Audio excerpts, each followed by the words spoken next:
क्या वो सपना था? क्या ये सपना है? अगर वो सपना था तो ये याद करने का मेरा मन नहीं करता, छोड़ दे इस बात को।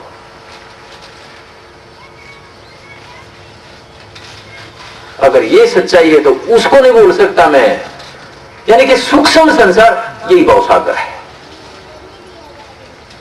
इस सारे भवसागर ये सपनों का संसार है। इस सपनों के संसार से, इस भूल भुलैया से, इस आलम अल मिथाल से जो निकल जाएगा वो भवसागर पार कर जाएगा।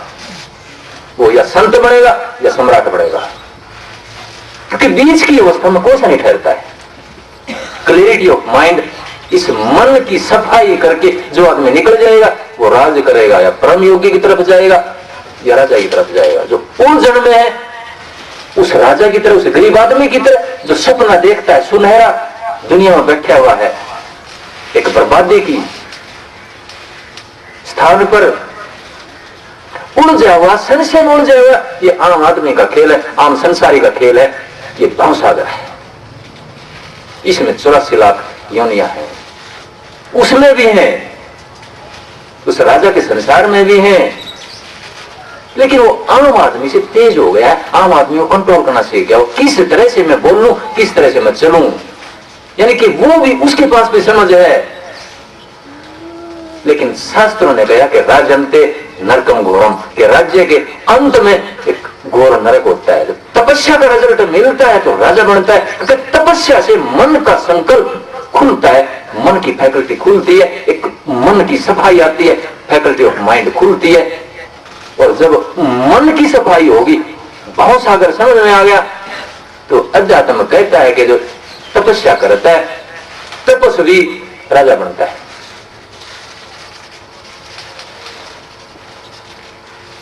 और फिर ये कहता है कि जो राजा बन गया तो नरक में जाता है, क्योंकि राजा होते हुए अनेकों गलत डिसीजन लेने पड़ते हैं। एक आदमी का भला करता है, दूसरे का कुदरती बुरा होता है। आप एक आदमी को नौकरी लगाते हैं, हो सकता है दूसरे का हक छीन करके उसको नौकरी पर लगा रहे हो आप। तो शास्त्र कहता है कि राजन्ते नरकम घोरम। लेकिन दोनों रास्ते हैं मन की सफाई के। आपको मन की कलाबाजियों को समझना होगा। राजा क्या मन की कलाबाजियों से, चालाकी की बातें वो समझ करके राजनीति करता है, या उसकी पोटेंशियल को यूज करता, मन की जो ताकत है उसको यूज करता है दूसरों की भलाई के लिए। दोनों बातें, भलाई भी कर सकता है और उसको चालाकी से प्रयोग भी कर सकता है। यही महायोगी करता है। महायोगी क्या है? उसका सपना दूसरा है। वो अंतर देखता है, अंतर की आवाज सुनता है और अंतर की दौलत इकट्ठी करता है। ये है संसारी में और संत में फर्क। एक संसारी, एक राजनेता, एक सामाजिक कार्यकर्ता बाहर चलता है, बाहर बोलता है, बाहर की सुनता है, बाहर की दौलत इकट्ठी करता है। जो फना हो जाती है, जो बका हो जाती है, जल के राख हो जाती है, क्या ठहरता अंतर में? वो परम सुख। उस सुख के साथ जो चला गया, उस लाउत से न गया कि वो प्रेम है। और फिर दूसरा संदेश, दूसरा खजाना क्या बताया उन्होंने कि अति में ना जाओ, अति में जाओगे दुखी होगे। यानी कि किसी भी चीज के इतना पीछे ना लगो कि पागल हो जाओ, एक्सट्रीम में ना जाओ। दूसरा खजाना बताते हैं। तीसरा बताते हैं कंपटीशन में ना पड़ो, सब तक पहले आने की कोशिश ना करो। लेकिन एक सामाजिक आदमी, एक संसारी आदमी इन तीनों से विरक्त होता है, इसलिए वहां शांति नहीं होती। एक आध्यात्मिक आदमी लाओ त्से की तरह, वो कहते हैं 3 खजाने हैं मेरे हैं। सबसे पहला प्रेम, दूसरा अति में न जाओ, तीसरा प्रथम आने की कोशिश ना करो। क्योंकि प्रथम आने की कोशिश करेंगे आप तो कपड़े फट जाएंगे, आपके शरीर घायल हो जाएगा कि पैसे में मैं सबसे प्रथम हूं। ये भूख लगा उपवास करो, शरीर का नाश ही कर दो, वो भी अति है। खाओ तो भी शरीर का नाश कर दो, वो भी अति है। वो कहते हैं बीच की अवस्था पकड़ लो। ये महात्मा बुद्ध कहते, ये मेरे सदगुरु कहते थे कि खाओ छको नहीं, देखो तको नहीं, बोलो बको नहीं, काम करो थको नहीं। ये संदेश शुरू से सबने एक ही दिए जो अपनी आत्मा के अंदर गया है, जो जो आत्मा के अंदर वह सब के एक ही संदेश है, वो तो एक बांसुरी, एक गीत है। वो जिसके होठों पर लग जाएगी, गीत तो एक ही है। कभी वो बांसुरी ईसा मसीह के होठों पे लगेगी, कभी वो बांसुरी हजरत मोहम्मद के होठों पे लगेगी, कभी वो बांसुरी राम और कृष्ण के होठों पे लगेगी, कभी वो बांसुरी कबीर साहब के होठ पे लगेगी। गीत तो एक ही है। आप उस गीत को कह सकते हैं कि ये ईसाई है, ये गीत इस्लाम है, ये गीत हिंदू है। उस बांसुरी के संगीत को आप बोल सकते हैं हिंदू मुसलमान कह करके, वो तो गीत है परमात्मा। वो धर्म तो एक गीत है। और वो बांसुरी अगर आप में से किसी के होठों पे आज लग जाती है, तो सारे व्यक्तित्व जो भी राम कृष्ण हजरत मोहम्मद ईसा मसीह सब आपके अंदर से जीवित हो जाते हैं, जिसके होठों पे वो लगी है। क्योंकि गीत एक ही है, बजाने वाला अंतर में जो ऊर्जा है, जो ताकत है, वो भी एक ही है। आगे उस गीत के मतलब अलग अलग उसकी ट्रांसलेशन कर देते हैं, वहां से धर्म संप्रदाय खड़े होने लग जाते हैं। तो जहां भी धर्म है, जहां पर वो गीत है, वो गीत है जो सबके अंदर एक सबको समान रूप से सुनाई देता है। वो प्रेम है जो सबके अंदर व्याप्त है। वो अनहद नाद है जो सबके अंदर व्याप्त है। संसार इस ब्रह्मांड में चप्पे चप्पे में व्याप्त है।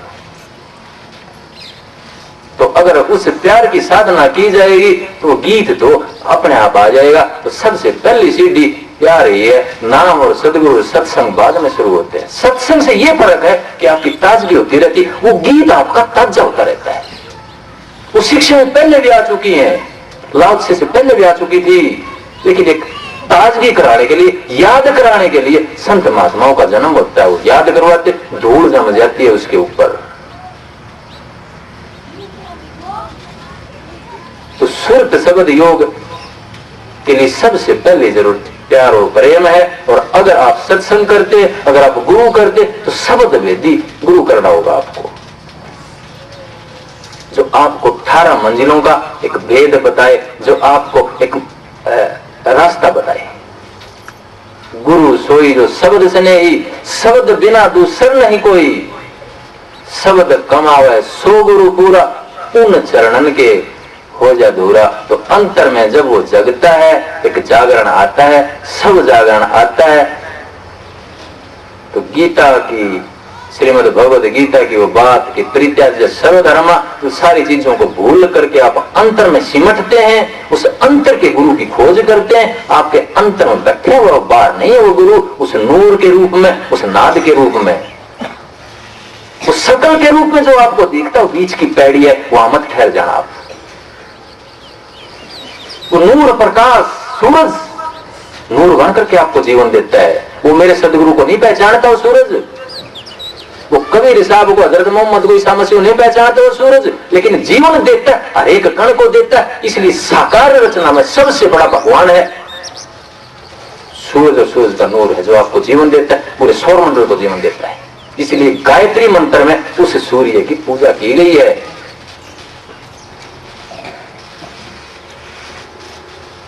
इसलिए ये सारी एक खुट्टी है, गुरु की खुट्टी है। कपड़ा टांगते हो, प्रयोग करते हो, ठीक है, आगे बढ़ जाना, रुकना नहीं है। मंदिर मस्जिद शास्त्र की खुट्टी है, एक माइलस्टोन है, रुक नहीं जाना। क्योंकि अंतर का जो गुरु है वो नूर है। जैसे मैंने सूरज का उदाहरण देकर के बताया, वो आत्मा सूरज के रूप में दिखेगी आपको जब मंत्र में जाएंगे आप, सूरज और चांद के रूप में आएंगे नजारे। वो गुरु का जब कोई संदेश आएगा, सूरज और चांद के रूप में आएगा, कोई डायरेक्शन आएगी, वो खुलता है कुदरती जब आप अंतर में जाएंगे। वो ब्रह्मांड की सारी चीजें, क्योंकि आप सितारों से आए हुए हैं, ये आपकी साइंस भी कहती है और मेरा विज्ञान भी कहता है, मेरा अध्यात्म भी कहता है।